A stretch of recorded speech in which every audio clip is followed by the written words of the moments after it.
तो हमारे चैनल की इस बिल्कुल ही नई वीडियो के अंदर आप सभी का स्वागत है। आज की वीडियो में हम बात करने वाले हैं धुरंधर मूवी के बारे में। जो धुरंधर मूवी बॉलीवुड की लेटेस्ट मूवी है एंड इस टाइम पर ये मूवी सबसे ऊपर ट्रेंड कर रही है। इस मूवी के लीड कास्ट की बात करें तो इस मूवी में रणवीर सिंह, अक्षय खन्ना, संजय दत्त, आर माधवन और अर्जुन रामपाल जैसे काफी बड़े एक्टर्स हैं। और दोस्तों इन सबके भी ऊपर इस पूरी मूवी को पूरा देखने के बाद मैं ये कह सकता हूँ कि ये धुरंधर मूवी वाकई में एक प्योर सिनेमा है। और वो इसीलिए क्योंकि बेशक से बात करें इस मूवी की स्टोरी की, मूवी की एक्शन सीन्स की, एक्टर्स की एक्टिंग की या फिर मूवी के सीन्स को हमारे सामने प्रेजेंट करने की, ये सारी चीजें मूवी के अंदर बहुत ही शानदार है। सो इसीलिए दोस्तों अगर आप सबने अभी तक इस मूवी का थिएटर्स में नहीं देखा है तो फिर आप सबके लिए मैं आज की वीडियो में इस पूरी मूवी की स्टोरी को एक्सप्लेन करने जा रहा हूँ, ताकि आप सभी घर बैठे इस कमाल की मूवी की स्टोरी को जानकर एंजॉय कर सके। सो दोस्तों इसी बात पे जल्दी से वीडियो को लाइक कर दीजिए और कमेंट्स के अंदर धुरंधर लिख दीजिए, ताकि मैं जान सकूं कि आप सब इस मूवी की स्टोरी को जानने के लिए एक्साइटेड है। बाकी इसके अलावा जिसने अभी तक हमारे चैनल को सब्सक्राइब नहीं किया वो जल्दी से चैनल को सब्सक्राइब कर ले और सब्सक्राइब बटन के बगल वाले बेल आइकन को ऑल पर सेट कर ले, ताकि आपसे हमारे चैनल की कोई भी लेटेस्ट वीडियो कभी भी मिस ना हो। बाकी चलिए अब हम बिना किसी देरी के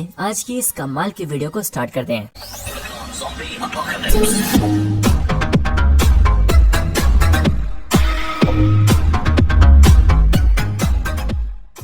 तो दोस्तों धुरंधर मूवी की जो स्टोरी है वो मेनली साल 1999 और साल 2001 में होने वाले टेररिस्ट अटैक्स के ऊपर बेस्ड है। क्योंकि दोस्तों अगर आप सबको इंडिया की हिस्ट्री बताओ तो आप ये जानते होंगे कि साल 1999 और साल 2001 इन दोनों सालों में इंडिया के ऊपर काफी बड़े अटैक्स हुए थे, जिनमें से पहला एक प्लेन हाईजैक था और दूसरा पार्लियामेंट अटैक था। और दोस्तों इन अटैक्स को उन टेररिस्ट ग्रुप्स ने करवाया था जिन्हें पाकिस्तान कंट्री का बैकअप था। लेकिन सारी चीजें जानने के बाद भी इंडिया डायरेक्टली कुछ नहीं कर पाया था, और वो इसीलिए क्योंकि उस टाइम पर पाकिस्तान कंट्री को अदर कंट्रीज का काफी ज्यादा सपोर्ट था, स्पेशली यूएसए और गल्फ कंट्रीज का। लेकिन अब क्योंकि इंडिया उस टाइम पर पाकिस्तान से अपने आप को डायरेक्टली प्रोटेक्ट नहीं कर पा रहा था, इसीलिए इंडिया ने स्टार्ट किया मिशन धुरंधर को। और दोस्तों इस पूरी मूवी के अंदर हम इसी मिशन धुरंधर को देखेंगे। सो अगर आप सभी को इस मूवी का कोर कॉन्सेप्ट समझ में आ गया हो तो फिर चलिए मूवी की स्टोरी को स्टार्ट करते हैं। तो दोस्तों धुरंधर मूवी की स्टोरी स्टार्ट होती है 30 दिसंबर साल 1999 से। मूवी के इस पहले सीन के अंदर हम अजय सन्याल से मिलते हैं, जो कि इस टाइम पर इंडिया के इंटेलिजेंस ब्यूरो के डायरेक्टर होते हैं। एंड इस कैरेक्टर को मूवी के अंदर प्ले किया है एक्टर आर माधवन ने। असल में यहाँ पर हमें पता लगता है कि इस टाइम पर इंडिया से उड़ने वाली फ्लाइट जो कि अफगानिस्तान जा रही थी, वो जैसे अफगानिस्तान के कंधार एयरपोर्ट पर पहुंचती है वैसे ही जैश ए मोहम्मद नाम का एक पाकिस्तानी टेररिस्ट ग्रुप इसे हाईजैक कर लेता है। और इस प्लेन के अंदर जितने भी इंडियन सिविलियंस होते हैं उन सबको हॉस्टेजेस बना लिया जाता है। एंड उनकी डिमांड होती है कि वो इंडियन सिविलियंस को तभी छोड़ेंगे जब इंडिया उनके साथी टेररिस्टों को रिलीज कर देगा, क्योंकि इससे कुछ टाइम पहले इंडिया ने कई सारे आतंकवादियों को पकड़ा होता है। और ये हाईजैक बेसिकली उन सबको छुड़वाने के लिए होता है। अब यहाँ पर इंडिया के पास कोई ऑप्शन नहीं होता, इसलिए इंडियन इंटेलिजेंस ब्यूरो के डायरेक्टर यानी कि अजय सन्याल, उस टाइम के रॉ चीफ, फॉरेन मिनिस्टर और इवन प्राइम मिनिस्टर सबके सब उनके आगे झुक जाते हैं और आतंकवादियों की सारी शर्तें मानकर सिविलियंस को छुड़ा लेते हैं। लेकिन दोस्तों ये होने के लगभग 2 साल बाद यानी कि 13 दिसंबर 2001 को एक और बड़ी घटना होती है। इस दिन हम ये देखते हैं कि दिल्ली के पार्लियामेंट हाउस के बाहर एक एम्बेसडर कार में बैठकर 5 आतंकवादी आते हैं और वो फुल स्पीड में पहले तो बैरिकेडिंग तोड़ते हैं एंड फिर पार्लियामेंट के अंदर घुसकर अपने वेपन से आसपास के सारे पुलिस ऑफिसर्स को मार देते हैं। और फिर उसके बाद तो पूरे पार्लियामेंट के अंदर हाहाकार मचा देते हैं। हालांकि सही टाइम पर वहाँ पर अजय सन्याल आ जाते हैं एंड वो अपनी टीम के साथ मिलकर उन सारे आतंकवादियों को खत्म कर देते हैं। और जब ये सब होने के बाद इंडिया वाले इस सारे मुद्दे को यूनाइटेड नेशंस एंड यूएस के सामने उठाते हैं, तब तो ना ही इंडिया को यूनाइटेड नेशंस में हेल्प मिलती है, ना ही यूएस हेल्प करता है और ना ही पाकिस्तान के खिलाफ अदर कंट्रीज इंडिया का साथ देती हैं। और रही बात पाकिस्तान की, तो उस टाइम पर यूएसए से लेकर बाकी सारी बड़ी कंट्रीज इवन गल्फ की सारी कंट्रीज भी पाकिस्तान के सपोर्ट में होती है। और इसीलिए पाकिस्तान के मल्टीपल अटैक्स करने के बाद भी इंडिया उन्हें कोई जवाब नहीं दे पाता है। लेकिन अब मानो पानी सर से ऊपर जा चुका था और अब इसीलिए इस पार्लियामेंट अटैक के बाद इंटेलिजेंस ब्यूरो के डायरेक्टर यानी कि अजय सन्याल, रॉ के डायरेक्टर, फॉरेन मिनिस्टर और ऐसे बाकी सारे लोग मिलकर एक हाई लेवल की मीटिंग करते हैं। और उस मीटिंग के अंदर ये तय किया जाता है कि अब पाकिस्तान को अंदर से वीक करने का और इंडिया को उससे बचाने का सिर्फ एक ही तरीका है, एंड वो तरीका है मिशन धुरंधर। अब दोस्तों ये जो मिशन धुरंधर है ये बेसिकली इंडिया का एक ऐसा मास्टर प्लान है जिसका इस्तेमाल करके इंडिया वाले अपने एक सबसे काबिल एजेंट को पाकिस्तान के अंदर भेजेंगे और फिर उसके इस्तेमाल से पाकिस्तान को इंटरनली वीक करेंगे। और फिर इसीलिए जैसे इस मीटिंग में मिशन धुरंधर को मंजूरी मिलती है वैसे ही मानो ये मिशन स्टार्ट कर दिया जाता है। अब इसके बाद ही सीन शिफ्ट होता है और हम अगले सीन के अंदर अफगानिस्तान में रणवीर सिंह को देखते हैं। और हमें पता लगता है कि रणवीर सिंह ही इंडिया का वो एजेंट है जो कि मिशन धुरंधर को पाकिस्तान में ऑपरेट करेगा, यानी कि वही धुरंधर है। अब दोस्तों इस मिशन के स्टार्ट होते हम ये देखते हैं कि रणवीर सिंह जो कि इंडिया का एजेंट है उसका नाम रखा जाता है हमजा अली। और इस हमजा अली को सबसे पहले अफगानिस्तान भेजा जाता है, देन उसके बाद वो अपनी आइडेंटिटी एक बलूचिस्तान वाले की बनाता है और उसके जरिए पाकिस्तान में एंटर होता है। अब दोस्तों अगर आप सभी बलूचिस्तान के बारे में नहीं जानते तो मैं आपको बता दूं कि बलूचिस्तान बेसिकली वो रीजन है जो कि पाकिस्तान, अफगानिस्तान और ईरान के बीच में पड़ता है। जैसे कि आप सब इस टाइम पर अपने अपने सामने मैप पर देख सकते हैं। हालांकि मॉडर्न टाइम में बॉर्डर्स की वजह से ये बलूचिस्तान एरिया इन तीनों देशों में आपस में बढ़ चुका है। लेकिन दोस्तों एक्चुअल में बलूचिस्तान के अंदर जो भी लोग रहते हैं उनसे पाकिस्तानी लोग नफरत करते हैं। इवन बलूचिस्तान का जो पार्ट पाकिस्तान में भी आता है उस पार्ट के लोगों से भी बाकी लोग काफी नफरत करते हैं। और इसीलिए बलूचिस्तान के अंदर काफी सारे रेबल्स हैं जो कि हर टाइम अपने आप को पाकिस्तान से आजाद करने की कोशिश करती है, जिसके रिस्पॉन्स में बलूचिस्तान के बलूच रेबल्स एंड पाकिस्तान की मिलिट्री और आईएसआई इनके बीच हमेशा लड़ाई रहती है। और इस लड़ाई और झड़प के अंदर आईएसआई और पाकिस्तानी मिलिट्री वाले आए दिन बलूचिस्तान के रेबल्स को मारते ही रहते हैं। और दोस्तों मैंने आपको यहाँ पर बलूचिस्तान की हिस्ट्री भी इसीलिए बताई है क्योंकि रणवीर सिंह यानी कि हमजा अली एक बलूचिस्तान का बलूच रेबल बनकर अंदर आया है एंड मूवी में उसकी बलूच वाली आइडेंटिटी उसके मिशन में काफी बड़ा रोल प्ले करने वाली है। अब दोस्तों रणवीर सिंह यानी कि हमजा अली जैसे पाकिस्तान के अंदर एंटर होता है वैसे वो एंटर होते ही सीधा कराची में आता है और कराची के अंदर भी वो सीधा लियारी में आता है। अब दोस्तों जो लियारी है ये कराची के अंदर एक काफी पॉपुलर टाउन है और अब क्योंकि ये लियारी टाउन मूवी के लिए सबसे ज्यादा इम्पोर्टेंट है इसीलिए आप इस टाउन के बारे में ध्यान से जानना। अब रणवीर सिंह जैसे लियारी टाउन के अंदर आता है वैसे वो वहाँ पर एक इंडिया के दूसरे एजेंट से मिलता है जो एजेंट काफी सालों से यहाँ पर एक जूस की दुकान चला रहा था और उस एजेंट के साथ यहाँ पर 2-3 एजेंट्स और थे जो कि सब मिलकर काम किया करते थे और यहाँ से मिलने वाली सारी इन्फॉर्मेशन वो इंडिया तक पहुँचाते थे। लेकिन अब ये सब लोग धुरंधर मिशन को पूरा करने के लिए हमजा की हेल्प करेंगे। अब यहाँ पर जब हमजा इस दूसरे एजेंट से मिलता है यानी कि जो कि पाकिस्तान में यहाँ पर जूस की दुकान चला रहा है तब उससे मिलने के बाद वो हमजा की हेल्प करता है और उसने बेसिकली सालों से इस पूरे टाउन के बारे में क्या क्या जाना है वो सारी बातें हमजा को बताता है। वो हमजा को बताता है कि हमने इस पूरे मिशन के लिए पाकिस्तान के इस लियारी टाउन को इसलिए चुना है क्योंकि ये पूरा लियारी टाउन अपने आप में एक अलग ही साम्राज्य है और इसीलिए जो इस पूरे लियारी को रूल करता है उसका राज पूरे कराची पर होता है और जो पूरे कराची को रूल करता है उसका राज पूरे पाकिस्तान पर होता है एंड इसीलिए लियारी पर जिसकी पकड़ उसकी पकड़ पूरे पाकिस्तान पर। ये एजेंट रणवीर सिंह को यानी कि हमजा को ये बताता है कि इस पूरी लियारी के अंदर टोटल 3 डॉन है जिन तीनों डॉन के नाम है अरशद पप्पू, बाबू डकैत और तीसरा रहमान डकैत जिसे रहमान बलोच भी कहा जाता है। और वो इसीलिए क्योंकि तीसरा डॉन यानी कि रहमान बलोच एक बलूचिस्तान फैमिली से बिलोंग करता है और इसीलिए रहमान बलोच बलूचिस्तान के लोगों को सपोर्ट करता है और हमेशा उन्हीं के हक की बात करता है। बाकी दोस्तों जो रहमान बलोच है जिसे रहमान डकैत भी कहा जाता है वो दूसरे डॉन यानी कि बाबू डकैत का नाजायज बेटा है। लेकिन बड़े होकर जैसे रहमान डकैत को ये पता लगा कि बाबू डकैत उसका नाजायज बाप है वैसे ही उसने अपनी मदर को जान से मार दिया। बाकी दोस्तों इस पूरी लियारी टाउन के अंदर जो रहमान डकैत है वो पूरे 1/3 हिस्से को रूल करता है और बाकी बचे हुए 2/3 हिस्सों को रूल करते हैं बाबू डकैत और अरशद पप्पू। और रहमान डकैत से निपटने के लिए ये बाबू डकैत और अरशद पप्पू दोनों मिलकर काम करते हैं। अब यहाँ लियारी के अंदर हमजा का ये प्लान होता है कि अब क्योंकि वो एक बलूच बनकर आया है इसीलिए वो रहमान डकैत की गैंग में घुसेगा और गैंग में घुसने के लिए उसे बहुत ही जल्दी मौका भी मिलने वाला है। अब ऐसा इसीलिए क्योंकि रहमान डकैत के 2 बेटे हैं, एक बेटा 8 से 10 साल का है और दूसरा बेटा 19-20 साल का है। और ये जो रहमान डकैत का बड़ा बेटा है इसके दोस्त की कुछ ही दिन बाद शादी होने वाली है और अब क्योंकि शादी में रहमान डकैत का बेटा शामिल होने वाला है इसीलिए अरशद पप्पू और बाबू डकैत का ये प्लान है कि वो अपने आदमियों को भेजकर रहमान डकैत के बड़े बेटे को जान से मार देंगे। अब इंडिया के एजेंट्स इस बारे में सबको जान जाते हैं और इसीलिए उन्हें पता होता है कि कुछ दिनों बाद होने वाली शादी में रहमान डकैत के बड़े बेटे को मारा जाएगा और फिर इसीलिए हमजा और बाकी एजेंट्स ये प्लान करते हैं कि वो लोग उसी फायरिंग के अंदर रहमान डकैत के बड़े बेटे की जान बचाएंगे और ये चीज दिखाकर रहमान डकैत के सामने हीरो बन जाएंगे। यानी कि ऐसा करके वो लोग रहमान डकैत का भरोसा जीत लेंगे और उसकी गैंग में बड़े नाम से शामिल हो जाएंगे। अब इसके बाद जिस दिन शादी होती है उस दिन हमजा और बाकी सारे एजेंट्स उस शादी के अंदर वेटर का काम करते हैं क्योंकि उन्हीं की दुकान को वहाँ पर खाने का कॉन्ट्रैक्ट मिला होता है। और फिर इसीलिए उसके कुछ टाइम बाद ही रहमान डकैत के बेटे की एंट्री होती है। लेकिन हमजा और बाकी एजेंट्स ये देखते हैं कि वहाँ पर रहमान डकैत का बेटा अकेला नहीं आया बल्कि वो वहाँ पर अपने छोटे भाई को भी लाया होता है। और इसीलिए हमजा और बाकी एजेंट्स ये सोचकर परेशान हो जाते हैं कि अब जो फायरिंग होने वाली है उसमें दोनों बेटों को कैसे बचाया जाए। हालांकि उनके इतना सोचते ही वहाँ पर कई सारे गनमैन आते हैं जो कि एक्चुअल में बाबू डकैत और अरशद पप्पू के आदमी होते हैं और वो पूरी शादी के अंदर फायरिंग स्टार्ट कर देते हैं। लेकिन हमजा और उसके एजेंट्स मिलकर रहमान डकैत के दोनों बेटों को बचा लेते हैं। लेकिन तब भी एट द एंड वो सारे गुंडे मिलकर रहमान डकैत के बड़े बेटे को गोलियों से छन्नी कर देते हैं और उसे जान से मार देते हैं। अब ये देखकर हमजा और बाकी एजेंट्स को कुछ समझ नहीं आता क्योंकि उनका पूरा मिशन फेल हो चुका था क्योंकि उनका तो प्लान ही यही था कि रहमान डकैत के बड़े बेटे पर जब हमला हो तब वो लोग उसे हमले से बचा ले और रहमान डकैत के सामने भरोसा जीत ले। लेकिन यहाँ पर वो लोग रहमान डकैत के बड़े बेटे को बचाने में फेल हो चुके हैं। लेकिन अब इसके बावजूद भी हमजा हार नहीं मानता और वो नया तरीका निकालता है। अब एक्चुअली में उसने छोटे बेटे की जान तो बचाई होती है और अब इसीलिए वो छोटे बेटे के सामने ये तमाशा करता है कि वो बड़े बेटे की जान बचाने की कोशिश कर रहा है। वो जल्दी से बड़े बेटे की लाश को उठाता है और उसे हॉस्पिटल लेकर जाता है एंड डॉक्टर्स के सामने चिल्लाते हुए कहता है कि जल्दी से वो लोग इसका इलाज कर दें। लेकिन एज ऑफ कोर्स उसकी जान चली जाती है। अब रहमान डकैत को जैसे इस बारे में पता लगता है वैसे वो अपने आदमियों के साथ सीधा हॉस्पिटल आता है और हॉस्पिटल आकर वो सबसे पहले अपने छोटे बेटे से मिलता है जिसके बाद उसका छोटा बेटा उसे सारी कहानी समझाते हुए कहता है कि जब उसके और उसके बड़े भाई पर हमला हुआ तब हमजा नाम के इस आदमी ने हम दोनों की जान बचाने की कोशिश की और जब बड़े भाई को गोली लगी तो यही हॉस्पिटल लेकर भी आया। इन बातों को सुनने के बाद रहमान डकैत पहले तो अपने बेटे की लाश देखता है और उसे देखकर काफी रोता है। लेकिन फिर उसके बाद वो हमजा से मिलता है और अपने छोटे बेटे की जान बचाने के लिए उसे शुक्रिया अदा करते हुए कुछ पैसे देने की कोशिश करता है। लेकिन हमजा पैसा लेने से मना करता है और वो रहमान डकैत से कहता है कि वो उसे अपना हीरो मानता है। असल में वो भी रहमान डकैत की तरह एक बलूच है और जिस तरह से रहमान डकैत बाकी सारे बलूचों के हक के लिए खड़ा होता है वो देखकर हमजा को बहुत ही ज्यादा अच्छा लगता है और इसलिए वो भी भी रहमान डकैत की गैंग में आना चाहता है और उसके साथ काम करना चाहता है। अब दोस्तों हमजा ने अब तक जो भी कुछ किया था उससे उसने रहमान डकैत का भरोसा तो जीत ही लिया था, साथ ही उसने पैसे ना लेकर रहमान डकैत को ये भी दिखा दिया कि उसे पैसों का कोई लालच नहीं है। एंड अब इसीलिए रहमान डकैत हमजा को गैंग में शामिल कर लेता है और उसे धीरे धीरे करके अपने गैंग की सारी जानकारी देने लगता है। लेकिन दोस्तों अब यहीं पर ही रहमान डकैत ये प्लान करता है कि अब वो बाबू डकैत को जान से मार देगा, क्योंकि उसी के आदमियों ने उसके बड़े बेटे की जान ली है। लेकिन दोस्तों रहमान डकैत कुछ करता कि उससे पहले हम ये देखते हैं कि उसी हॉस्पिटल के अंदर रहमान डकैत से मिलने के लिए लियारी टाउन का पॉलिटिशियन आता है, और ये पॉलिटिशियन बेसिकली वहाँ का MP MLA टाइप का होता है। और इस पॉलिटिशियन ने इस पूरे लियारी टाउन के अंदर रहमान डकैत को अपना सपोर्ट दिया होता है। ये यहाँ पर आकर रहमान डकैत के बेटे की लाश देखता है और रहमान डकैत को भरोसा देता है, और उसके साथ ही वो रहमान डकैत को ये भी समझाते हुए कहता है कि अभी इलेक्शंस बहुत पास आने वाले हैं, इसलिए अभी वो कोई भी कदम न उठाए और बाबू डकैत के ऊपर कोई अटैक न करे, क्योंकि ऐसा करने की वजह से इलेक्शंस में वो हार सकता है, और अगर इलेक्शंस में वो हार गया तो फिर रहमान डकैत का भी काफी नुकसान होगा। अब दोस्तों ये बात बोलकर वो पॉलिटिशियन रहमान डकैत को रोक तो देता है, लेकिन फिर इसके बाद से रहमान डकैत हर रोज अपने आप में ही जलने लगता है और वो ये सोचने लगता है कि वो कैसे अपने बेटे की मौत का बदला लेगा। अब ऐसे एक दिन गुस्से में आकर रहमान डकैत अपने सारे आदमियों को बिठाता है, जिसमें हमजा भी शामिल होता है, और फिर वो उन सबसे कहता है कि अभी हमें क्या करना चाहिए, क्या हमें बाबू डकैत से बदला लेना चाहिए या फिर नहीं। ये बात सुनकर रहमान डकैत के सारे आदमियों से रोकने के लिए कहते हैं, और वो रहमान से कहते हैं कि इलेक्शंस होने दिया जाए, उसके बाद ही कोई कदम उठाया जाए, क्योंकि उनके लिए इलेक्शन जीतना काफी ज्यादा जरूरी है। अगर वो लोग इस टाइम पर कुछ भी करते हैं तो इलेक्शंस में उनकी हार हो सकती है, यानी उनके नेता की हार हो सकती है, जिस वजह से न सिर्फ उनका सपोर्ट छिनेगा बल्कि उनकी फंडिंग भी रुक जाएगी। लेकिन दोस्तों इस सब के बाद रहमान डकैत हमजा से पूछता है कि आखिरकार उन्हें क्या करना चाहिए, जो सुनकर हमजा सबसे अलग जवाब देता है, और वो रहमान डकैत से कहता है कि अगर मैं आपकी जगह होता तो मैं अपने बेटे की मौत का बदला जरूर लेता। असल में बाबू डकैत ने इस टाइम पर जो भी कुछ किया है वो उसने सोच समझ कर किया है। उसने इलेक्शंस के ठीक पहले आपके बेटे की जान ली है, ताकि आप ये सोच कर बैठ जाएं कि इलेक्शंस आने वाले हैं और आप उस पर हमला न करें। लेकिन मैं कहूँ तो यही आपकी भूल होगी, क्योंकि एक्चुअली में इस टाइम पर वो बेफिक्र होगा और उसे अंदाजा भी नहीं होगा कि आप उस पर हमला कर सकते हैं। इसके साथ ही रही बात इलेक्शंस को जीतने की, तो अगर आप उस पर हमला नहीं करते हैं तो इलेक्शंस तो आप वैसे भी हार जाएंगे, और ऐसा इसीलिए क्योंकि आपके बेटे की जान लेकर और आपको इस तरह इलेक्शंस तक चुप बिठाकर उसने साबित कर दिया है कि बाबू डकैत रहमान डकैत से काफी ज्यादा पावरफुल है, और रहमान डकैत के अंदर अब कोई पावर नहीं बची। और इसीलिए अगर आप मेरी माने तो आपको बाबू डकैत को इसी टाइम पर खत्म करना चाहिए, जिससे कि न सिर्फ आपका बदला पूरा होगा बल्कि पूरी लियारी के अंदर ये मैसेज जाएगा कि इस पूरे रीजन में रहमान डकैत से ऊपर कोई भी नहीं है। अब रहमान डकैत हमजा की बात से एग्री होता है, और इसलिए वो प्लान करता है कि अब वो बाबू डकैत एंड उसकी पूरी गैंग पर अटैक करेगा और उन सबको खत्म करेगा। अब ऐसा करने के लिए वो लोग पूरी प्लानिंग करते हैं और बारी बारी करके बाबू डकैत के सारे बंदों की फील्डिंग सेट करते हैं, एंड फिर एक ही बार में वो सारे के सारे आदमियों को खत्म करते हैं। और रही बात बाबू डकैत की, तो उसे हमजा, रहमान डकैत और रहमान डकैत का खास आदमी जो कि उसका कजन भी होता है जिसका नाम उजैर होता है, वो सब मिलकर उसे खत्म करते हैं, जिसमें कि वो सब लोग बाबू डकैत को टक्कर मार के नीचे गिराते हैं, और फिर रहमान डकैत बाबू डकैत को लोहे से पीट पीट कर जान से मार देता है, और फिर इस तरह से रहमान डकैत अपने बेटे की मौत का बदला लेता है। अब इसके बाद ही इलेक्शंस होते हैं, और इलेक्शंस में हम ये देखते हैं, और उस पूरे इलेक्शंस के अंदर इस पॉलिटिशियन की, जिसका नाम जमील जमाली है, वो पूरे बहुमत के साथ जीत जाता है। लेकिन दोस्तों जब पॉलिटिशियन जमील जमाली की जीत होती है और उसे उसकी विक्ट्री स्पीच के लिए बुलाया जाता है, तब उस टाइम पर पब्लिक को देखकर वो ये समझ जाता है कि लियारी की जितनी भी जनता है वो उससे ज्यादा रहमान डकैत को पसंद करती है, और इसीलिए अगर कल को रहमान डकैत पॉलिटिक्स में आ गया तो फिर उसकी कुर्सी खतरे में आ सकती है। अब दोस्तों रहमान डकैत इस टाइम पर काफी ऊपर आ चुका था, क्योंकि उसने अपने दो दुश्मनों में से एक बाबू डकैत को खत्म कर दिया था। वो पूरे लिहारी का सबसे बड़ा डॉन बन चुका था, और साथ ही साथ उसकी पॉपुलैरिटी भी इतनी ज्यादा बढ़ चुकी थी कि वो बड़े आराम से अब नेता भी बन सकता था। इसके साथ ही रही बात हमजा की, तो अब हमजा रहमान डकैत का सबसे खास बन चुका था। लेकिन हमजा जो कि अपने मिशन पर था, उसे हम ये देखते हैं कि वो पॉलिटिशियन जमील जमाली के इसी विक्ट्री स्पीच के मौके पर उसकी बेटी से मुलाकात करता है, और वो धीरे धीरे करके उसे इम्प्रेस कर लेता है, क्योंकि हमजा ये जानता था कि पॉलिटिशियन जमील जमाली की जो बेटी है वो उसके मिशन में उसके काफी काम आ सकती है। अब दोस्तों इन सब के बाद पॉलिटिशियन जमील जमाली को जिस बात का डर होता है वही होता है, यानी कि पाकिस्तान के जो बड़े बड़े बिजनेसमैन अपने फायदे के लिए जो अब तक जमील जमाली को सपोर्ट किया करते थे, वो अब रहमान डकैत से मुलाकात करते हैं और उसे सपोर्ट करने की बात करते हैं, क्योंकि अब पूरे लिहारी के अंदर रहमान डकैत से ज्यादा पकड़ और किसी की मजबूत नहीं है, पॉलिटिशियन जमील जमाली की भी नहीं। लेकिन दोस्तों जैसी जमील जमाली को ये बात पता लगती है, वैसे उसके मन में रहमान डकैत के लिए बहुत ज्यादा नफरत भर जाती है, और वो कुछ भी करके रहमान डकैत को दबाने की कोशिश में लग जाता है। अब इसके बाद ही रहमान डकैत और इन दोनों बिजनेसमैन की मीटिंग फिक्स होती है, जहाँ पर हमें पता लगता है कि ये दोनों बड़े बिजनेसमैन भाई हैं, जिन्हें कहा जाता है खन्नानी ब्रदर्स। ये दोनों एक्चुअली में पाकिस्तान में काफी उल्टे सीधे काम करते हैं और इन तरीकों से काफी पैसा कमाते हैं, जैसे कि हवाला के जरिए ब्लैक मनी को व्हाइट करना और फेक इंडियन नोट्स को छापकर इंडिया में सप्लाई करना। हालांकि दोस्तों इन सब के बीच हम ये भी नोटिस करते रहते हैं कि जो रणवीर सिंह है यानी कि हमजा, वो अपने बाकी सारे एजेंट्स के साथ मिलकर जो भी बड़ी जानकारी मिलती है उसे इंडिया भी पहुंचाता है, और अब तक उसे सबसे बड़ी जानकारी ये मिली होती है कि पाकिस्तान के दोनों बिजनेसमैन भाई यानी कि खन्नानी ब्रदर्स इंडिया के फेक 500 और 1000 के नोट्स को छापकर इंडिया में सप्लाई करते हैं और इंडिया की करेंसी को वीक करके इंडिया को नुकसान पहुंचाते हैं। हालांकि दोस्तों इसके बाद अगले सीन में हम ये देखते हैं कि रहमान डकैत हमजा, उजैर और अपने कुछ खास आदमियों के साथ मिलकर खन्नानी ब्रदर्स से मीटिंग करने आता है, जहाँ पर खन्नानी ब्रदर्स उसे मिलवाते हैं ISI के हेड से। ये एक्चुअली में ISI का एक बहुत ही बड़ा एजेंट होता है जिसका नाम होता है मेजर इकबाल, और दोस्तों इस मेजर इकबाल को मूवी के अंदर प्ले किया है अर्जुन रामपाल ने। एंड सही बताऊं तो मूवी में इनकी एक्टिंग मुझे सबसे आइकॉनिक लगी। ये आईएसआई का मेजर इकबाल यहाँ पर रहमान डकैत से मीटिंग करता है एंड वो उससे कहता है कि उसे रहमान डकैत से बहुत सारे वेपन्स चाहिए, लेकिन बात यह है कि उसे वो सारे वेपन्स चाहिए जो कि रशिया और अमेरिका बनाता है, क्योंकि एक्चुअली में उसका ये प्लान है कि वो रशियन और अमेरिकन मेड्स वेपन्स को लेगा, उन वेपन्स को अपने देश के टेररिस्ट ग्रुप्स को देगा और उन टेररिस्टों के जरिए इंडिया के अंदर टेरर को बढ़ावा देगा, जैसे कि सिविलियंस को मारना, बॉम्ब ब्लास्ट करना और इस तरह के बाकी सारे काम। अब दोस्तों इस मीटिंग में बैठे हुए सभी लोगों को ये पता होता है कि इस तरह के सारे रशियन और अमेरिकन मेड वेपन्स जो है वो उन सबको बलूचिस्तान से मिल सकते हैं, क्योंकि बलूचिस्तान के हेड के पास ये सारे वेपन्स का एक्सेस है। लेकिन दोस्तों अब क्योंकि आईएसआई और बलूचिस्तान के रेबल्स के बीच हमेशा दुश्मनी रहती है और वो आए दिन बलूच रेबल्स को मारते रहते हैं, इसलिए आईएसआई डायरेक्टली उसे डील नहीं कर सकता और इसीलिए आईएसआई का मेजर इकबाल ये चाहता है कि रहमान डकैत उनके लिए बलूच रेबल से डील करे और वो सारे वेपन्स लाकर उन्हें दे, बदले में वो जितना पैसा बोलेंगे वो उन्हें देने को राजी है। और दोस्तों रहमान डकैत भी इसीलिए क्योंकि रहमान डकैत खुद ही एक बलूच था, वो अपनी गैंग में बलूचों को रखता था और साथ ही साथ वो बलूच रेबल्स के लिए काफी काम करता था एंड इसीलिए जितने भी बलूचिस्तान के बलूच रेबल्स हैं वो सभी रहमान डकैत को एक मसीहा की तरह देखते हैं और उसे काफी सम्मान करते हैं, जिस वजह से रहमान डकैत को वो लोग वेपन्स के लिए कभी मना नहीं करेंगे। अब रहमान डकैत इस डील को हाँ कर देता है, जिसके बाद रहमान डकैत अपने आदमियों के साथ मिलकर सीधा बलूचिस्तान जाता है और वहाँ पर बलूच रेबल्स के हेड से मिलता है और उनसे हथियारों के लिए डील कर लेता है, जिसके बाद वो बलूच रेबल्स का हेड भी उन्हें सारे हथियार सप्लाई कर देता है, जिसके बाद बहुत सारे अमेरिकन और रशियन मेड वेपन्स रहमान डकैत के पास आ जाते हैं, जिन्हें वो आगे चलकर सौंपने वाला है आईएसआई के मेजर इकबाल को। हालांकि दोस्तों इसी बीच हम पॉलिटिशियन जमील जमाली से मिलते हैं, जो कि पूरी तरह से प्लान कर चुका था कि उसे रहमान डकैत को रास्ते से हटाना है, क्योंकि रहमान डकैत की बढ़ती पॉपुलैरिटी और पावर बहुत ही जल्दी उसे उसकी कुर्सी छीनने वाली है। अब ऐसा करने के लिए वो एसपी चौधरी को मिलने बुलाता है और दोस्तों हमें पता लगता है कि एसपी चौधरी और कोई नहीं बल्कि एक्टर संजय दत्त है। हमें पता लगता है कि एसपी चौधरी असल में पुलिस में एसपी है, लेकिन 5 साल पहले जमील जमाली ने उसे सस्पेंड करवा दिया था और वो भी इसीलिए क्योंकि बहुत ज्यादा ईमानदार था और ये अपने पूरे इलाके में गुंडागर्दी को खत्म करके रखता था। लेकिन अब क्योंकि जमील जमाली ये चाहता है कि उसके इलाके से रहमान डकैत मारा जाए और गुंडागर्दी खत्म हो जाए, इसीलिए वो एसपी चौधरी को अपने पास बुलाकर उससे कहता है कि वो उसकी पोस्टिंग फिर से लियारी में कर रहा है ताकि वो रहमान डकैत को खत्म कर दे, यानी कि उसका एनकाउंटर करके ये दिखाए कि वो मारा गया। लेकिन दोस्तों एसपी चौधरी जमील जमाली से ऐसा करने से मना कर देता है और वो इसीलिए क्योंकि वो जमील जमाली से कहता है कि लियारी के अंदर जितनी भी पुलिस है वो पूरी की पूरी पुलिस रहमान डकैत की जेब में है, इसीलिए अगर मैं रहमान डकैत को पकड़ने या उसका एनकाउंटर करने पुलिस वालों को लेकर भी जाऊंगा तो वो मेरी पुलिस से मुझे ठुकवा देगा और इसीलिए मैं चाहता हूँ कि मुझे खुद की टीम दी जाए, जिस टीम के बंदे मैं खुद ही चुनूंगा। साथ ही साथ लियारी में मेरा खुफिया ऑफिस होगा जिसके बारे में किसी को पता नहीं होगा। अगर आप ये सब एग्री करते हैं तो मैं पोस्टिंग लेने के लिए हाँ बोलता हूँ। पॉलिटिशियन जमील जमाली एसपी चौधरी की शर्त मान जाता है और वो उसे उसकी स्पेशल टास्क फोर्स देता है, जिसकी हेल्प से एसपी चौधरी रहमान डकैत को पकड़ के उसका एनकाउंटर कर सकता है। अब दोस्तों इन सब के बीच ही हमजा और जमील जमाली की बेटी की लव स्टोरी चल रही होती है और इसीलिए जब एक दिन वो दोनों साथ बैठे होते हैं तब उस टाइम पर ही हमजा एसपी चौधरी की फोटो देख रहा होता है, क्योंकि उसकी पोस्टिंग लियारी टाउन के अंदर फिर से कर दी गई है। लेकिन एसपी चौधरी की फोटो देखकर जमील जमाली की बेटी हमजा से कहती है कि वो इसको पहले से जानती है, क्योंकि ये आदमी उसके फादर से मिलने उसके घर अक्सर आता है। इस बात को सुनते हमजा ये समझ जाता है कि कुछ न कुछ तो गंडगोल चल रहा है और इसीलिए वो जमील जमाली की बेटी से कहता है कि अगली बार वो जब भी आए तब वो उसके बारे में सारी बातें सुने और हो सके तो रिकॉर्ड भी कर ले, जो सुनकर जमील जमाली की बेटी हमजा को हाँ बोल देती है। बाकी दोस्तों कहानी में आगे हम ये देखते हैं कि रहमान डकैत ने बलूच रेबल से जो भी हथियार उठाए थे, यानी कि जो भी रशियन और अमेरिकन मेड हथियार उठाए थे, वो उन सबको ले जाकर आईएसआई को देता है और आईएसआई के मेजर इकबाल के हाथों में सौंपता है। इन हथियारों को लेकर मेजर इकबाल सबको बताता है कि असल में वो इन सारे हथियारों का इस्तेमाल इंडिया में करेगा और ऐसा करने के लिए वो काफी सारे आतंकवादियों को बुलाता है और उन सारे हथियारों को उन्हें सौंप देता है, जिसके बाद वो सबके सामने बताता है कि अब उनका ये प्लान है कि अब वो बहुत ही जल्द सीधा पानी के रास्ते हुए इंडिया में घुसेंगे और इंडिया में बहुत ही बड़े बड़े टेरर अटैक्स करेंगे, ऐसे अटैक्स जिससे इंडिया पूरी तरह से टूट जाएगा। अब इन सभी के बीच बैठकर जैसे हमजा ये सारी बातें सुनता है वैसी वो जल्दी से इंडिया के अंदर ये सारी खबरें भेज देता है, जिसके बाद इंडिया के इंटेलिजेंस वाले इन सारी बातों को जान तो जाते हैं, लेकिन अब हम उनकी लापरवाही कहें या फिर उनकी इनएफिशिएंसी, वो किसी भी टेरर अटैक को रोकने में नाकामयाबी रहते हैं। क्योंकि असल में दोस्तों इस टाइम पर मेजर इकबाल जिस टेरर अटैक को प्लान कर रहा था वो टेरर अटैक था साल 2008 में होने वाला 26/11 और जैसा कि हम सब जानते ही हैं कि इंडियन इंटेलिजेंस 26/11 के अटैक को रोकने में फेल हो गई थी। हालांकि दोस्तों इस टाइम पर हमजा अपना काम पूरा करता है और वो इंटेलिजेंस जल्दी से इंडिया भेज देता है और इंडिया की सारी इंटेलिजेंस टीम को ये बात तो बता ही देता है कि आने वाले टाइम में पाकिस्तान इंडिया में काफी बड़े बड़े टेरर अटैक्स करवाने वाला है। लेकिन दोस्तों इतने में हम लिहारी सिटी के अंदर ये देखते हैं कि पॉलिटिशियन जमील जमाली एसपी चौधरी के जरिए अपना काम करवाना स्टार्ट कर देता है और वो प्लान स्टार्ट कर देता है रहमान डकैत का एनकाउंटर करने का। ऐसा करने के लिए वो सबसे पहले रहमान डकैत के घर के अंदर जो नौकर होता है उसके जरिए रहमान डकैत के छोटे बेटे के खाने में कुछ उल्टा सीधा मिलवा देता है, जिसे खाकर रहमान डकैत के छोटे बेटे की हालत बहुत खराब हो जाती है और इसीलिए रहमान डकैत जल्दी जल्दी में अपनी वाइफ के साथ अपने बेटे को गाड़ी में लेता है और बहुत ही कम आदमियों के साथ सीधा हॉस्पिटल निकल जाता है और फिर इस तरह से वो एसपी चौधरी के ट्रैप में फंस जाता है, क्योंकि फिर रास्ते में एसपी चौधरी उसे पकड़ लेता है और वो उसे अरेस्ट करके अपनी गाड़ी में बैठा कर ले जाता है। अब जाहिर है यहाँ पर एसपी चौधरी का यही प्लान था कि वो दिखाएगा तो यही कि वो रहमान डकैत को अरेस्ट करके पुलिस थाने ले जा रहा है, लेकिन रास्ते में रहमान डकैत ने भागने की कोशिश की, जिसके रिस्पॉन्स में उसने रहमान डकैत का एनकाउंटर कर दिया। लेकिन दोस्तों अब इसी बीच ये सारी खबर हमजा, उजैर और रहमान डकैत के बाकी साथियों को मिलती है। लेकिन खबर जानने के साथ ही हमजा को जमील जमाली की बेटी का फोन आता है, जो कि उसे एक वीडियो भेजकर दिखाती है कि उसे अपने फादर और एसपी चौधरी की बातचीत को रिकॉर्ड रिकॉर्ड कर लिया है। अब इस वीडियो रिकॉर्डिंग में हमजा ये देखता है कि पॉलिटिशियन जमील जमाली, एसपी चौधरी और अरशद पप्पू तीनों बैठकर मीटिंग कर रहे हैं। और इस वीडियो के अंदर हमें साफ दिखता है कि पॉलिटिशियन जमील जमाली एसपी चौधरी से कहता है कि तुम रहमान डकैत को पकड़कर उसे एनकाउंटर में जान से मार दो। इस तरह से वो रास्ते से हट जाएगा। बाबू डकैत ऑलरेडी मर चुका है और फिर इसीलिए पूरा एरिया अरशद पप्पू का होगा, जिसके बाद से अरशद पप्पू जमील जमाली के हिसाब से काम करेगा। क्योंकि दोस्तों आप सबको तो ये पता ही होगा कि अक्सर बहुत से पॉलिटिशियंस होते हैं जो कि गुंडों को अपने सपोर्ट में तो रखते हैं, लेकिन वो ये नहीं चाहते कि कोई भी गुंडा उनके ऊपर जाए। और अब क्योंकि रहमान डकैत काफी ज्यादा पॉपुलर हो चुका था और वह जमील जमाली से ऊपर जा चुका था, इसीलिए जमील जमाली अब उसे रास्ते से हटाना चाहता है एंड अपने काम अरशद पप्पू से करवाना चाहता है। और अब इसीलिए रहमान डकैत के मरने से इन तीनों का काम आसान हो जाएगा। जमील जमाली की कुर्सी बची रह जाएगी, अरशद पप्पू को पूरे लियारी का कंट्रोल मिल जाएगा और एसपी चौधरी जो कि रहमान डकैत को बहुत टाइम से निपटाना चाहता है वो उसे निपटा देगा। लेकिन दोस्तों हमजा को जैसी वीडियो मिलती है वैसी वो वीडियो देखने के बाद ही जमील जमाली की बेटी को अपने घर जाने के लिए कहता है और वो उसे अपने घर में बुला के उसका फोन बंद करवा देता है ताकि वो अपने फादर से कांटेक्ट न कर पाए। एंड देन इसके बाद ही हमजा जमील जमाली को वीडियो भेजता है और वो उसे कहता है कि वो उसके पूरे प्लान को जान चुका है। अगर उसने रहमान डकैत की डेथ को नहीं रुक पाया तो वो उसकी वीडियो वायरल कर देगा और न्यूज में डाल देगा, जिसके बाद उसकी रेपुटेशन गिर जाएगी और उसकी कुर्सी भी चली जाएगी। और अगर वो ऐसा नहीं चाहता तो वो रहमान डकैत की डेथ को रुकवा दे। अब ये सुनकर पॉलिटिशियन जमील जमाली काफी डर जाता है और इसीलिए वो एसपी चौधरी को फोन करके कहता है कि वो रहमान डकैत के एनकाउंटर को रोक दे। लेकिन एसपी चौधरी उसकी बात मानने से मना कर देता है एंड वो कहता है कि वो रहमान डकैत को मार कर ही रहेगा। ये बात सुनकर जमील जमाली जल्दी से बात हमजा को बताता है और फिर इसीलिए हमजा दूसरा तरीका लगाता है एंड वो जमील जमाली से कहता है कि वो उसे एसपी चौधरी का खुफिया ऑफिस बताए। क्योंकि दोस्तों जमील जमाली की बेटी के जरिए हमजा को उस ऑफिस के बारे में पता चल चुका था। वो जमील जमाली के मुंह से जल्दी से एसपी चौधरी के खुफिया ऑफिस का पता ढूंढता है और अपने सारे आदमियों को लेकर सीधा वहाँ पहुँचता है और वहाँ के सारे पुलिस ऑफिसर्स को बहुत बुरी तरह से मारता है एंड उन सब के ऊपर पेट्रोल डाल देता है। और फिर वो एसपी चौधरी को वीडियो कॉल करके बताता है कि अभी अगर उसने रहमान डकैत को नहीं छोड़ा तो फिर वो इस ऑफिस में मौजूद 40 से भी ज्यादा ऑफिसर्स को जान से मार देगा। अब अपने ऑफिसर्स को बचाने के लिए एसपी चौधरी रहमान डकैत को छोड़ देता है और वो रहमान डकैत को हमजा के हाथों में सौंप देता है। लेकिन दोस्तों अब इन सब के बाद वो दिन आता है जिस दिन इंडिया में 26/11 का अटैक हुआ था, यानी कि 26 नवंबर साल 2008। और इस दिन आईएसआई वाले स्पेशली मेजर इकबाल इंडिया में अपने आतंकवादियों के जरिए इस अटैक को करवा देता है और वो टीवी पर इस पूरे अटैक को सबको दिखाता है। लेकिन दोस्तों जैसे 26/11 के इस टेरर अटैक को हमजा देखता है वैसे वो अंदर से बहुत ज्यादा टूट जाता है, क्योंकि उसने इस अटैक को रोकने के लिए सारी की सारी खबरें इंडिया तक पहुंचा दी थी। लेकिन तब भी वो देखता है कि इंडिया की इंटेलिजेंस इस अटैक को रोक नहीं पाई और उसके देश को इतना बड़ा नुकसान झेलना पड़ा। और इसीलिए इस अटैक को देखकर हमजा भी अंदर से बहुत ज्यादा दुखी हो जाता है। लेकिन फिर इसके बाद वो इतने ज्यादा गुस्से में आता है कि अब वो ये ठान लेता है कि अब वो कुछ भी करके इन सबको खत्म करेगा और वो इस पूरी लियारी का कंट्रोल अपने हाथों में लेगा एंड पूरे पाकिस्तान को अपने घुटनों पर लाकर खड़ा करेगा। लेकिन जाहिर सी बात है दोस्तों हमजा ऐसा काम बल से नहीं बल्कि अकल से कर सकता है। और अब इसीलिए वो सबसे पहले प्लान बनाता है रहमान डकैत को रास्ते से हटाने का एंड पूरी लियारी पर कंट्रोल करने का। अब ऐसा करने के लिए वो पॉलिटिशियन जमील जमाली से मिलता है एंड वो उससे कहता है कि मैं जानता हूँ कि तुम रहमान डकैत को रास्ते से हटाना चाहते हो और अब बात यह है कि इस काम में मैं तुम्हारा साथ दूंगा। हमजा जमील जमाली से कहता है कि तुम्हारी बेटी मुझसे प्यार करती है, इसलिए तुम मुझसे मेरी शादी करवा दो, जिसके बाद मैं तुम्हारा दामाद बन जाऊंगा। और फिर तुम्हारा दामाद बनने के बाद हम लोग सब मिलकर रहमान डकैत को रास्ते से हटा देंगे और उसे जान से मार देंगे, जिसके बाद पूरी लियारी पर मेरा कंट्रोल होगा। और अब क्योंकि मैं तुम्हारा दामाद हूँ इसीलिए मेरे जरिए तुम्हारा कंट्रोल होगा, यानी कि अगर पावर आती भी है तो वो हमारे परिवार में आएगी, यानी कि तुम्हारे हाथ में। अब पॉलिटिशियन जमील जमाली को हमजा की ये बात ठीक लगती है और इसीलिए वो उससे अपनी बेटी की शादी करवाता है, उसे अपना दामाद बनाता है एंड फिर उसके और एसपी चौधरी के साथ मिलकर ये प्लान बनाता है कि अब वो सब लोग मिलकर रहमान डकैत को रास्ते से हटाएंगे। अब इसके आगे चलकर आईएसआई का मेजर इकबाल रहमान डकैत से और भी कई सारे वेपन्स मंगवाता है एंड इसीलिए वो लोग डिसाइड करते हैं कि वो लोग वेपन्स को बहुत ही जल्दी उन्हें सौंप देंगे। लेकिन अब जिस दिन उन्हें वेपन्स की डिलीवरी लेनी होती है उसी दिन रहमान डकैत को एक पानी के डैम का उद्घाटन करना होता है और इसीलिए वो उद्घाटन करने जाता है एंड उसी बीच डिलीवरी के लिए हमजा, उजैर और बाकी सारे साथियों को भेज देता है, जिस वजह से आज के दिन रहमान डकैत के साथ बहुत ही कम लोग रह जाते हैं। और इसीलिए आज का ये दिन हमजा के लिए परफेक्ट होता है रहमान डकैत को मरवाने के लिए। और फिर इसीलिए वो एसपी चौधरी से बोलकर रहमान डकैत की पूरी फील्डिंग सेट करवा देता है और रहमान को गाड़ी में बिठाकर जंगल के रास्ते से सीधा सुनसान सड़क पर ले जाता है। अब एक ही दिन इतनी सारी अजीब चीजों को देखकर रहमान डकैत को डाउट हो जाता है और इसीलिए वो हमजा से गाड़ी रोकने के लिए कहता है एंड उसके बाकी साथियों को बुलाने के लिए कहता है। लेकिन हमजा उसकी बात नहीं मानता और वो गाड़ी कंटिन्यूसली चलाता है, जो चीज देखकर रहमान डकैत ये समझ जाता है कि वो उसे धोखा दे रहा है और हो ना हो वो उसे मरवाना चाहता है, जिस वजह से रहमान डकैत चलती गाड़ी में ही हमजा के ऊपर अटैक कर देता है। लेकिन तब भी हमजा किसी तरह से गाड़ी को आगे ले जाता है और गाड़ी को ठोक देता है एंड खुद गाड़ी से निकलकर भाग जाता है, जिसके बाद एसपी चौधरी एंड उसकी पूरी टास्क फोर्स की टीम वहाँ पर आती है और वो रहमान डकैत एंड उसके साथ के 1-2 आदमियों पर अटैक कर देते हैं। लेकिन दोस्तों इस शूट आउट के होने के बाद भी रहमान डकैत जल्दी से भागते हुए जंगल में घुस जाता है और सीधा हमजा का पीछा करता है ताकि वो उसे मारकर अपना बदला ले सके। बाकी इधर इतने में हम ये देखते हैं कि एसपी चौधरी की पूरी टीम मिलकर रहमान डकैत के साथियों को जान से मार देती है और फिर इसीलिए एसपी चौधरी भी रहमान डकैत के पीछे जाता है, यानी कि सबसे आगे आगे हमजा, उसके पीछे रहमान डकैत और रहमान डकैत के पीछे एसपी चौधरी। जिसके बाद जंगल में हम ये देखते हैं कि एसपी चौधरी और रहमान डकैत की भिड़ंत होती है और इस भिड़ंत के बीच ही हमजा वहाँ पर आता है, जिसके बाद ही वो दोनों मिलकर रहमान डकैत पर भारी पड़ते हैं और at the end SP Chaudhary Rahman डकैत के गले में गोली मारता है। और फिर यहीं पर ही हमें ये भी पता लगता है कि एसपी चौधरी ने रहमान डकैत के सर के बजाय उसके गले पर वो भी साइड में गोली क्यों मारी। इसी टाइम पर एक फ्लैशबैक आता है, जिस फ्लैशबैक में हम ये देखते हैं कि प्लानिंग के टाइम पर ही हमजा ने एसपी चौधरी से कहा था कि जब वो लोग रहमान डकैत को पकड़ लेंगे और उसे मारने वाले होंगे तब एसपी चौधरी को उसे गोली तो मारनी है, लेकिन मेक श्योर ये करना है कि गोली लगने के बाद भी रहमान डकैत आधे घंटे तक जिंदा रहे। और दोस्तों वो किस लिए, वो हमें आगे पता लगता है। एक्चुअली में जैसी रहमान डकैत के गले में गोली लगती है वैसे हमजा अपना प्लान स्टार्ट करता है और वो रहमान डकैत को अपने कंधे पर डालता है और रास्ते में एक रिक्शा को रुकवाकर सीधा हॉस्पिटल जाता है और वो रिक्शा वाले के सामने ऐसा दिखाता है कि रहमान डकैत को एसपी चौधरी ने गोली मारी है और वो यानी कि हमजा उसकी जान बचाने की कोशिश कर रहा है। साथ ही साथ वो रास्ते में उजैर को भी फोन कर देता है और वो सारे साथियों को भी यही कहानी सुनाता है कि एसपी चौधरी ने भाई को गोली मार दी है और मैं उन्हें हॉस्पिटल लेकर जा रहा हूँ। इसके बाद वो उसे हॉस्पिटल लेकर पहुंचता है, लेकिन एज ऑफ कोर्स हॉस्पिटल पहुंचते पहुंचते ही रहमान डकैत की जान चली जाती है। लेकिन यहाँ पर हमजा का प्लान पूरी तरह से कामयाब रहता है, क्योंकि इसके आगे सारे न्यूज चैनल्स पर यही न्यूज चलती है कि एसपी चौधरी ने रहमान डकैत को गोली मारी और हमजा ने उसकी जान बचाने की कोशिश की। और फिर ये चीज दिखाकर हमजा पूरे लियारी सिटी के अंदर हीरो बन जाता है और वो किसी को भी इस बात की भनक भी नहीं होने देता कि उसने खुद नहीं रहमान डकैत को मरवाया है। अब दोस्तों ये मूवी एंडिंग में आ जाती है, जहाँ पर हमें फिर से इंडिया का सीन दिखाया जाता है और हमें पता लगता है कि आखिरकार हमजा है तो है कौन। और फिर हम ये जानते हैं कि हमजा का असली नाम जसकीरत सिंह रंगी है, जो कि एक ऐसा आदमी है जो कि अपनी पूरी फैमिली को खो चुका है एंड उसे खुद को भी फांसी की सजा होने वाली थी। लेकिन फिर उस टाइम पर ही आईबी का डायरेक्टर यानी कि अजय संगाल उससे मिलता है और वो उसे देश के काम आने का मौका देता है, जिसे जसकीरत सिंह अपना लेता है और फिर वो इंडिया का एजेंट बनके पाकिस्तान के अंदर मिशन धुरंधर को पूरा करता है। लेकिन दोस्तों अब ये कहानी यहीं पर खत्म होती है, बट मूवी के खत्म होने के साथ ही हमें बताया जाता है कि अभी ये मूवी तो खत्म है बट इस मूवी की स्टोरी नहीं। और ऐसा इसीलिए क्योंकि अगले साल के मार्च महीने के अंदर इस मूवी का सेकंड पार्ट आएगा एंड उसी के अंदर इस धुरंधर की पूरी स्टोरी खत्म होगी। बाकी दोस्तों आपको इस मूवी की स्टोरी कैसी लगी या मुझे कमेंट्स में जरूर बताना, और अगर आपको वीडियो पसंद आई हो तो वीडियो को लाइक करना। मैं जल्दी मिलता हूँ आपसे ऐसी किसी और बेहतरीन वीडियो में, तब तक के लिए गुड बाय।